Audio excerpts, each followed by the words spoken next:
மாணிக்க தாக்கல் சொல்லியிருந்தா அவரை தான் கேட்கணும் தவிர என்ன கேட்கக்கூடாது கல்வி. திமுக இனி சட்டசபைக்குள்ளே வராது, வெற்றி பெறவே முடியாது அப்படின்ட்டு நீர்வளத்துறை அமைச்சர் சட்டசபையில பேசியிருக்காரு. நாள் ஒன்றவே முடியாது இதுக்கப்புறம் திமுக. ஒவ்வொரு முறையும் ஆட்சிக்கு வந்தவங்க அப்படிதான் சொல்றது, நாங்கள் எங்களுக்கு பின்னால் யாரும் வரமாட்டான்னு சொல்றது. அப்படி எம்ஜிஆர் கூட சொன்னார், அவரையும் நாங்கள் வெற்றி பெற்றிருக்கிறோம். ஜெயலலிதா சொன்னாங்க, அவங்களையும் நாங்கள் வெற்றி பெற்றா இருக்கோம். நாங்கள் சொன்னோம், எங்களையும் தான் வெற்றி பெற்றிருக்கோம். இது எல்லாம் சபையில் உட்காரும்போது ஒரு பெருமைக்கு பேசுகிறத தவிர அதெல்லாம் ஒரு அரசியல் ஞானத்தோடு சொல்லல. அதே போல ஊரா வீட்டு நெய்யில யாருக்கு ஸ்வீட் செய்து கொடுக்கிறீர்கள் என்றும், எதற்கெடுத்தாலும் நிதி இல்லைன்னு சொன்னவங்க இப்ப எதுக்கு ஆட்சியில் இருக்கிற பிரச்சாரத்தின் போது விஜய் பேசினார் அப்படின்ட்டு. ஆனா இப்ப முதல்வர் ஆனவன நலத்திட்டம் வழங்குறதுக்கு நிதி இல்லைன்னு சொன்னவர் எம்எல்ஏங்களுக்கு அரசு பணத்துல கார் வழங்குவது சொல்லியிருக்காரு. அது எப்படி பாக்குறீங்க? எம்எல்ஏகளுக்கு கார் வழங்குவதுன்னு வந்த நியூஸை பார்த்த உடனே நான் கூட பரவாயில்ல அப்படின்னு நினைச்சேன். அப்படிதான் நான் கூட சொன்னேன், அதோட நான் மாறுபட்ட கருத்து அல்ல. ஆனா அதுக்கப்புறம் பத்திரிகையில வெளிவந்த செய்திகளை பார்க்கும்போது கார் இல்லாதவர்கள் விரல் விட்டு எண்ணப்படக்கூடியவர்கள் தான் இருக்காங்க. மற்றவங்க எல்லாம் யார் யார் கேள்வி கேட்டாலும் அவருக்கு 3 கார் இருக்குதுன்னு பத்திரிகையில் வந்து செய்தி இருக்கு. ஆகையினால எல்லாருக்கும் கார் வச்சிருக்கிறவங்களுக்கெல்லாம் கார் கொடுக்கணும். 1 கார் 2 கார் 3 கார் வச்சிருக்கிறவங்கெல்லாம் கார் கொடுக்க வேண்டிய அவசியம் இல்லை அப்படின்றது மக்களுடையது. எங்கள் திராவிட முன்னேற்ற கழகத்தை பொறுத்த வரையில் நாங்கள் கார் இருக்குதோ இல்லையோ எங்களுக்கு கார் வேணான்னு சொல்றோம். இப்போ அந்த 25,000 வந்து அந்த படி கொடுக்குறாங்க. இப்போ அவங்களுக்கு கொடுக்குற படியை வந்து தூய்மை பணியாளர்கள் அவங்க என்ன கோரிக்கை, அவங்க சைட்ல இருந்து என்ன ஒரு முழக்கத்தை வச்சிருக்காங்கன்னா, நாங்கெல்லாம் வந்து இறந்து போன விலங்குகள் மலங்கள் எல்லாத்தையுமே அல்றோம். ஆனா எங்களை வந்து கண்ணோக்கி பார்க்கல முதல்வர். எம்எல்ஏக்கு உதவியாளராக வரவங்களுக்கு 25,000 கொடுக்குது, எங்களுக்கு கொடுக்கலாம் இல்லையான்னு அவங்க ஒரு கோரிக்கையை முன்வைக்கிறாங்க. நியாயமான கோரிக்கை தான். அதை எப்படி பாக்குறீங்க? இப்போ தூய்மை பணியாளர்களுக்கு கொடுக்கலாம், இப்போ உதவியாளருக்கு 25,000, தூய்மை பணியாளர்களுக்கு அந்த கூலி. பொதுவா இப்ப அந்த சப்ஜெக்ட் அவங்க சொல்றதே தப்பு. கார் கொடுக்கறேன், அதுக்கு பெட்ரோல் கொடுக்கறேன், இதெல்லாம் சொல்ற தப்பு. ஏன்னா அவங்களுடைய மெயின் கோஷம் என்ன? நிதி இல்லை, காலியா வச்சுட்டு போயிட்டாங்கன்னு. காலியா வச்சுட்டு போனா எப்படி கார்ல எம்எல்ஏவுக்கு அசிஸ்டன்ட் கூட சம்பளம் கொடுப்பாங்க? ஆகையினால அவங்க சொல்ற மாதிரி நகர சுத்தி தொழிலாளர்கள் இல்லையா, தூய்மை பணியாளர்கள் மாதக்கணக்கில் ஒரு போராட்டங்கள் நடத்துறாங்க. அதுக்கெல்லாம் பணம் இல்லைன்னு போது இதுக்கு எங்க பணம் கேட்கறது நியாயம்தான். அதே போல சட்டசபையில வந்து சபாநாயகர் உட்பட எம்எல்ஏங்க எல்லாருமே தமிழக வெற்றி கழக எம்எல்ஏங்க பாட்டு பாடி வர்றதோ, கேலி கிண்டல் செய்து வருவதோ, தகாத வார்த்தைகள் பேசி வருவதோ, இதுக்கு முன்னால நீங்க சட்டமன்றத்தில் இருந்துறீங்க. சட்டமன்ற நிகழ்வுகள் என்ன எதுன்றது உங்களுக்கு நல்லா தெரியும். அதை எப்படி பாக்குறீங்க? இந்த மாதிரி பண்ணிருந்தது நான் ஒன்றும் பண்ண முடியாது. சபாநாயகர் வந்து நீண்ட நாள் சபையில் இருந்தவர். இப்போ அவர் நடத்துகிற விதத்தை நான் பார்க்கிற போது ஓரளவுக்கு கொஞ்சம் மெயின்டைன் தான் பண்றார், இல்லைன்னு சொல்ல. இந்த மாதிரி கூத்தெல்லாம் நடக்காம பார்த்துக்கிறது அவர் தான் செய்ய முடியுமே தவிர நான் ஒன்றும் அவங்களுக்கு சொல்ல முடியாது. ஆனா இவங்களுக்கு மரபும் தெரியல, சட்டமும் தெரியல. முதல்ல எம்எல்ஏக்களுக்கெல்லாம் போன உடனே ஒரு சட்டமன்றத்தில் ரூல்ஸ் புக்கு கொடுப்பாங்க. அது கொடுத்தாங்களா இல்லையான்னு எனக்கு தெரியல. அதை வாங்கி படிச்சாங்கன்னா அந்த பிரச்சனை இல்லை. என்னுடைய மேஜையில வந்து ஒரு 3 ஃபைல் வச்சிருக்காங்க. அந்த 3 ஃபைலை வந்து ஓபன் பண்ண வச்சிடாதீங்க. அதை ஓபன் பண்ணாக்கா பல பேருக்கு பிரச்சனை வரும். அதை எப்போ எப்படி ஓபன் பண்ணன்னு எனக்கு தெரியும், எதை எப்போ எங்க பேசணும்னு தெரியும். அதை ஓபன் பண்ண வச்சிருக்காங்க. இடைத்தேர்தலையாச்சும் நீங்க ஜெயிச்சுட்டு போங்க, அதனால தான் நான் ஓபன் பண்ணலன்றாரு. அதுதான் எதிர்கட்சி தலைவர் சேலஞ்சு பண்ணார். தைரியம் இருந்தா நீங்க அந்த பெண்டோரா பாக்ஸை ஓபன் பண்ணுங்க, என்ன இருக்குன்னு நானும் பார்க்கிறேன். யார் மீது குற்றம் இருந்தாலும் நீங்கள் நடவடிக்கை எடுங்க. நான் தயங்காமல் கேட்கிறேன் அதுக்கு. அதை விட்டுட்டு நீங்கள் இப்போ உள்ளே ஆடுது காளி வேடிக்கை பாடின்னு ஊரில் வித்தகாரம் காட்டுற மாதிரி உள்ளே வருது, இதுக்குள்ளே இருக்கு, இதுக்குள்ளே திறந்தா வரணும், இதுக்குள்ள வரணும், பாரி வரும் அப்படின்னு மோடி மஸ்தான் சொல்கிற வேலை மாதிரி சொல்லிதான் தரேன்றாரு. திறக்க வேண்டியது தானே? நீ எங்களை தானே சொல்ற, எங்களுக்கு தரேன்ற வரும், நாங்கள் பர்மிஷன் கொடுத்துருப்போம், திறக்க வேண்டியது தானே? திறக்கலைன்னா ஒரு தவறான தகவலை முதலமைச்சர் சொல்லி இருக்கிறார் அர்த்தம். ஒரு வாரத்துக்குள்ள திறக்கலன்னு கேட்கணும். ரூலிங் பார்ட்டி ஆப்போசிட் பார்ட்டி ஒரு வாரத்துக்குள்ள திறக்கல அப்படின்னு சொன்னாக்கா ஒரு பிரிவிலேஜ் மோஷன் கொண்டு வரணும். சபைக்கு தவறான தகவலை கொடுத்தார் முதலமைச்சர் என்று பிரிவிலேஜ் மட்டும் கொண்டு வரணும். அதே போல தமிழ்நாட்டை ஆளுகிற சக்தி மட்டுமல்ல, எதிர்காலத்தில் நாட்டையே ஆளுகிற சக்தி படைத்தவர் நம்முடைய முதல்வர். வட மாநிலத்திலிருந்து வந்தவங்களே சொல்றாங்க, உங்களுக்கு கிடைச்ச முதல்வர் போல எங்களுக்கு எப்ப கிடைப்பாங்கன்னு.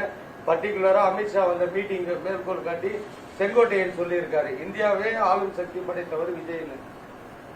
எல்லாம் சும்மா ஒருத்தருக்கு ஒருத்தர் பார்த்து ஆஹா ஊன்னு சொல்லிக்கிறது, இதெல்லாம் பெரிய அரசியல் கருத்துக்கள் அல்ல, அரசியல் கருத்து சொல்ல வேண்டியதும் அல்ல. அதே மாதிரி தாவேகா ஜெயிச்ச உடனே முதல்ல ஆதரவு கொடுத்தது காங்கிரஸ். அந்த காங்கிரஸ் தமிழ் மாநில தலைவர் வந்து சொல்றாரு, எல்லாருமே வந்து தமிழக வெற்றி கழகத்தில் இருக்கிற அமைச்சர் முதற்கொண்டு எம்எல்ஏங்க எல்லாருமே ரசிகர் மன்ற மோட்லயே இருக்கிறாங்க,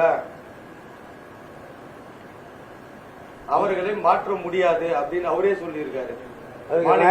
என்னால மாற்ற முடியாது.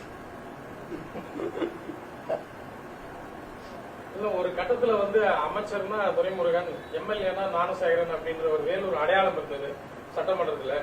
இன்னைக்கு அது இருக்கா? அது மாதிரியான குறிப்பிட்டு சொல்ற மாதிரியான இந்த அமைச்சர்கள் யாரையாவது சொல்ல முடியுமா பாருங்க. இல்ல சார், சொல்லலாம். முதல்ல சட்டமன்றத்துக்கு போறவர் படிக்கணும், ரூல்ஸ் அண்ட் ரெகுலேஷன்ஸ் என்னன்னு படிக்கணும், பழைய சட்டமன்ற நடவடிக்கைகளை எடுத்து படிக்கணும், அசம்பிளியில் உட்காந்து லைப்ரரியில் உட்காந்து நைட் அடி அதை எடுக்கணும், அந்த புத்தகத்தை எடுத்து படிக்கணும். என்னென்ன கேள்வி கேட்டிருக்காங்க, எப்படி எப்படி கேட்டிருக்காங்க, யார் யார் பதில் சொல்லியிருக்காங்கிறத தெரிஞ்சுக்கணும். அதுக்கப்புறம் அதே வேலையா இருக்கணும் சார். பத்திரிக்கை படிக்கணும், உடனே நோட் புக்கில் குறிப்பி எடுத்து வச்சுக்கணும், இது என்ன கேட்டு வச்சுக்கணும். இது பெரிய வேலை. நாங்கள் எல்லாம் தூங்க மாட்டோம். ராத்திரி என் பக்கத்து வீடு தான் ரகுமான் கான், 2 பேரும் போட்டா போட்டுக்கிட்டு 12 1:30 மணி வரையும் இந்த பில்லுஸ் எல்லாம் படிச்சுட்டு தான் நாங்கள் வெளியே வருவோம். அதனால கஷ்டப்படணும். சும்மா வந்து இன்னைக்கு கொடுப்பதெல்லாம் கொடுத்தான், யாருக்காக கொடுத்தான்னு பாடு அடித்தா என்ன சார் இது? சட்டசபையா? இன்னும் 2 ஆண்டுகளில் திமுகவினர் அரசியலை விட்டு விலகி அண்ணா அறிவாலயத்தை வந்து வாடகைக்கு விடும் நிலைக்கு வரும்னு சொல்லியிருக்காங்க. யார் சொல்லுங்க? நிர்மல்குமார், அமைச்சர் நிர்மல்குமார். இவன் நாட்டை இவங்க பட்டா மற்ற எத்தனையோ பேர் சொல்லியாச்சு. நாங்க இந்த திமுக முழச்சத்திலிருந்து எதிர்ப்பு சந்திச்சது. அண்ணா இருக்கிற காலத்திலே சம்பத்தை சந்திச்சது. அதுக்கு பிறகு வெற்றிகளா எம்ஜிஆருடைய பிளவை சந்திச்சது. அதுக்கப்புறம் கோபாலசாமியுடைய பிளவை சந்திச்சது. ஆகிய பிளவுகளுக்கும் நாங்க தான் சொன்னாங்க. ஆனா இதையெல்லாம் முன்னேறி யார் யார் எங்களை வந்து ஓஹோன்னு போனானோ எல்லாரும் எங்க கிட்ட வந்து அடிமையாகிட்டான். ஒன்று வச்சுங்க, திமுகவை எதிர்த்து கட்சி நடத்தினவங்களாம் கட்சியில திமுகவில் தான் அடக்கமாயிட்டாங்க.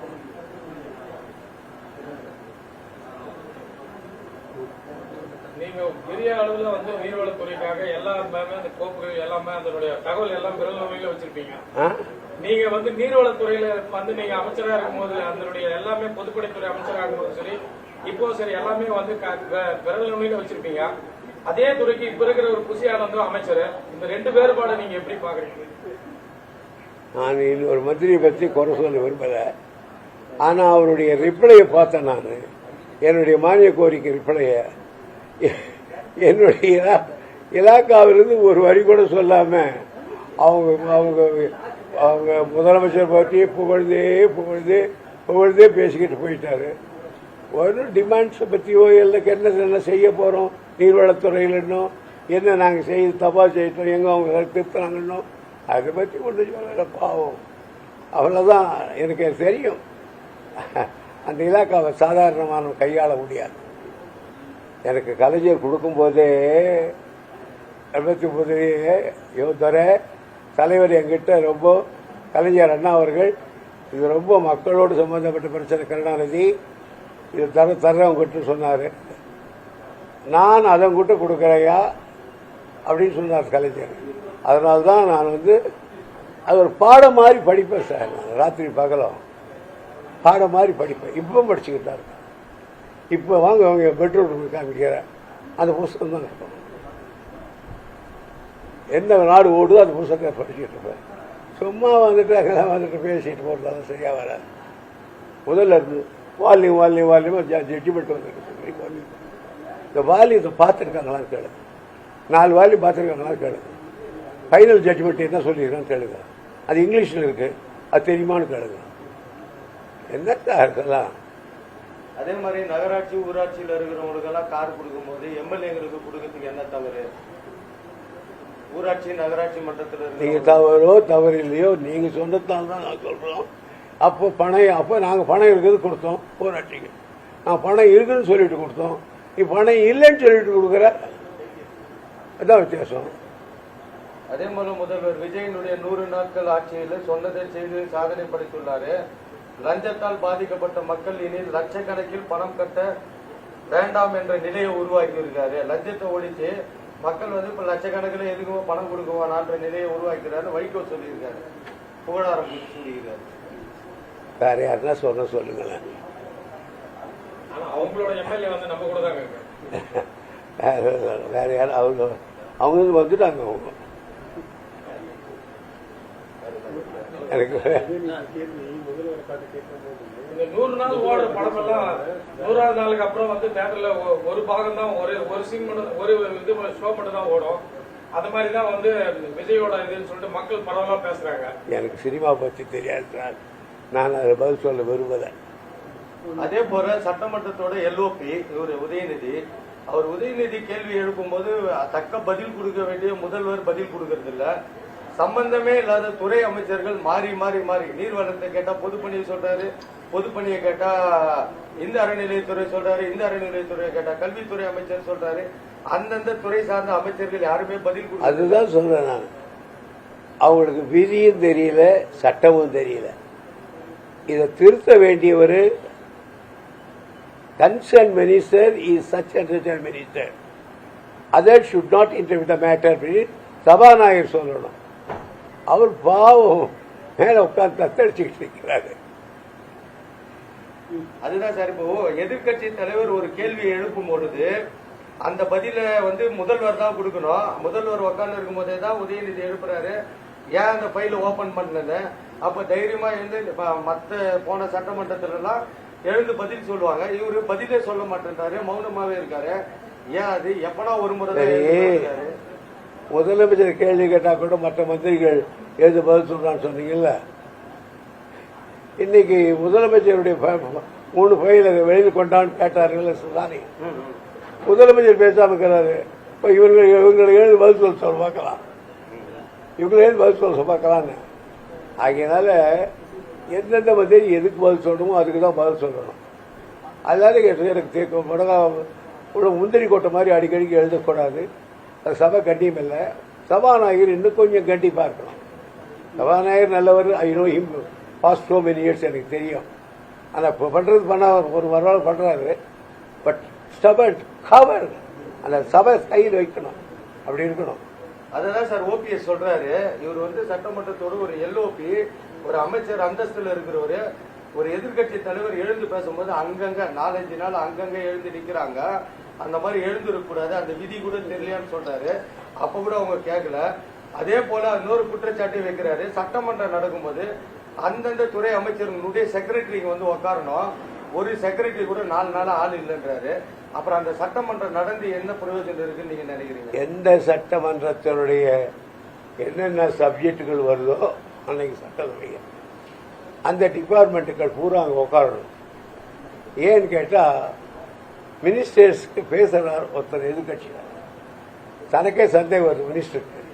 உடனே வெளில பின்னால் போய் இந்த மாதிரி பேசுகிறாரு, இதுக்கு என்ன விளக்கம்னு கேட்டுக்கிட்டு வந்து பதில் சொல்லுவோம். அது மாதிரி தான் உட்காரணும். எங்கள் ஆட்சியிலேயே பல முறை உட்கார மாட்டாங்க. நான் தான் அதே கலைப்பி சபையை நிறுத்தி வைங்க வர்றவர்களேன்னு சொன்னேன். வயது வந்து உட்காண்டாங்க எல்லாரும். It is highly improper and disqualification of the commissioner சொல்லிட்டேன். அதனால சொல்லியிருக்கேன். அது வந்து அவங்க மினிஸ்ட்ரேஷன் உட்காந்தே தீரணும் அந்த டிபார்ட்மெண்ட்.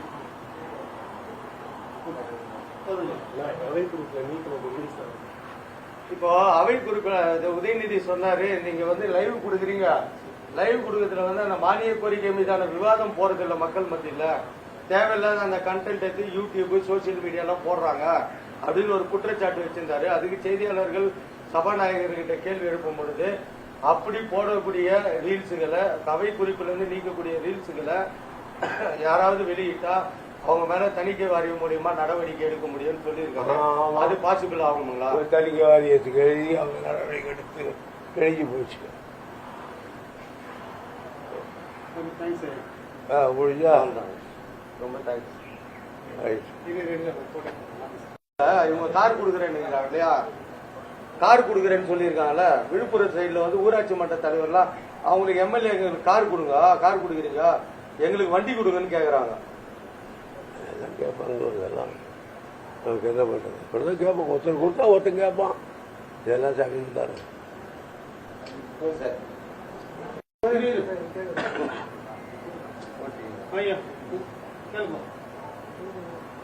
இப்ப ஏற்கனவே வந்து இந்த அரசு பேருந்துகள்ல வந்து கண்டக்டருங்கெல்லாம் வந்து வடமாநில தொழிலாளர், வடமாநிலத்தை சேர்ந்தவங்களை நியமிக்க போறாங்கன்னு ஒரு சர்ச்சை போயிட்டு இருக்கு. அதே சமயத்துல இப்போ வடமாநிலத்தை சேர்ந்தவங்கள வாத்தியார்களாவும் பணியமர்த்த போறதா ஒரு தகவல் பரவிட்டு இருக்கு சார். இங்க தமிழ்நாட்டிலே நிறைய பேருக்கு வேலை இல்லை.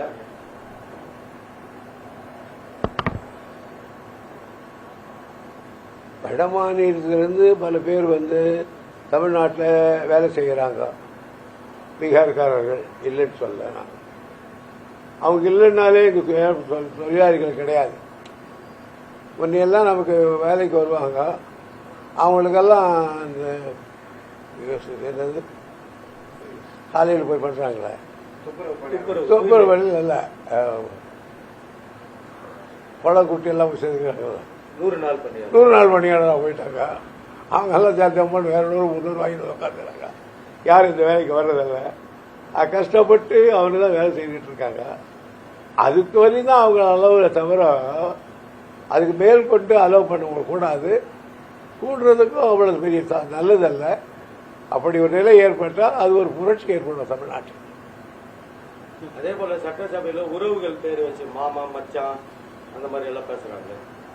அதான் நேற்று நான் சொல்லிட்டு இது பொதுவா ஒன்று சொல்றேங்க. நாங்கெல்லாம் 50 வருஷம் இருந்தோம். எத்தனையோ எம்ஜிஆர் கலைஞர் பீரியட், நான் அண்ணான பீரியட் பார்த்தேன், கலைஞர் பீரியட் பார்த்தேன், ஜெயலலிதா பீரியட் பார்த்தேன், அப்புறம் மற்ற எம்எல்ஏக்கள் எல்லாம் ஓபிஎஸ் ஆபிஎஸ் எல்லாருமே போயிட மாட்டோம். நாங்கள் எப்பவுமே இந்த மாதிரி எல்லாம் வந்தது கிடையாது. என்ன சமாச்சாரம் சொல்லுங்க. மாமா மச்சான், ஆமா அவன் மச்சான் எனக்கு வேண்டியவர். எதிரின்னா எதிரியா தான் இருக்கும். சபைக்குள்ள என்ன சார் மாமன் மச்சான் வருவது? சபைக்குள்ள என்ன அண்ணன் என்னடா தம்பி என்னடா அரசியல் உலகத்தில்? அதுதான் என் கேள்வி. நானெல்லாம் அப்படிதான் இருந்தோம். என்னை வளர்த்தவர் எம்ஜிஆர். 7 வருஷம் படிக்க வச்சவர் எம்ஜிஆர். என்னை கூப்பிட்டு வாடா மந்திரி பதவி ஏற்றுக்குன்னு சொன்னவர் எம்ஜிஆர். அப்ப கூட நான் என் கட்சி திமுக நான் ஏற்க முடியாதுன்னு சொன்னவன். அவர் பாராட்டிட்டு உன்னுடைய உறுதியை நான் பாராட்டுறா, இவ்வளோ உறுதியா இருப்பேன்னு நான் நினைக்கலன்னா. நான் உங்களை பார்த்து கட்சிக்கு வரல. அண்ணா திராவிட நாடு கேட்டாரு, அப்போ ஒரு போராளியா போகணும்னு வந்தவன் நான். எனக்கு அந்த ஐடியாலஜி தான் நிற்கிறத தவிர எனக்கு யாரையும் பார்த்தே நான் வரல அப்படின்னு சொன்னவன் நான். ஆனா அப்பேற்பட்ட என்னை வளர்த்த தாய் உள்ளத்தோடு பண்ண எம்ஜிஆரியே அவர் என்னுடைய கல்யாணத்துக்கு வர்றதுக்கு சார்ட்டர் பிளைட் விட்டு பிடிச்சிட்டு வந்து 25 பவுன் செயின் போட்டு சாப்பிட்டு எல்லாரும் சாப்பிட வச்சுட்டு போன அந்த எம்ஜிஆரியே சட்டசபையில் நேருக்கு நின்று பேசுறேன்னா ஈந்து சிவந்தது எம்ஜிஆர் திருநரம் ஒரு காலத்தில் கேட்டு நாங்கள் கைத்தட்டி காப்பாய்விட்டு கட்டு இன்றைக்கு ஈந்து சிவந்ததில்லை வாங்கி சிவந்தது சொன்னேன் அப்படின்னாரு நான் வாங்கல அப்படி நேருங்கிறார் கடம் அதில் போய் சத்தியங்க களத்தில் போய் அண்ணன் தம்பி என்று நான் பாடுறது ஆகையினால சுருக்கமாக சொல்றேங்க எதிர்கட்சிக்காரன் வாளோடு சபைக்கு போகணும் ஆளுங்கட்சிக்காரன் கேடயத்தோடு தான் வரணும் இவன் சுழட்டு வாழை வீசுவான் அவன் தடுக்கணும் தடுக்க முடிஞ்சா தடுக்கணும் இல்லைன்னா சலாம் போட்டு போகணும்